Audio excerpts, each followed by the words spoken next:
Hola, sóc el Quim Rodés, campió de Catalunya de windsurf. A molta gent no li agrada el vent quan va a la platja, però a mi, com altres navegants, com us podeu imaginar, ens encanta i el necessitem. Però sabies que el vent és qui crea les dunes i que són molt importants per mantenir l'equilibri ecològic del litoral? Les dunes són refugi d'espècies, d'espais de nidificació i protegeixen la costa quan hi ha temporals de llevant. Per això, quan anem a la platja, cal respectar els espais senyalitzats que protegeixen les dunes. I pensa que sota la superfície del mar hi ha un món ple de paisatges i espècies per descobrir.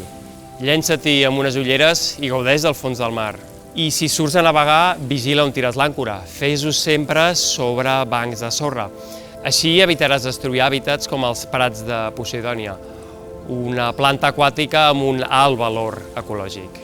Aquests prats són refugi natural de moltes espècies d'interès pesquer i biològic i estan desapareixent a causa de l'activitat humana. Recorda, entra al web espaisnaturals.cat abans d'anar a la natura i fes cas de les normatives i recomanacions de cada espai natural.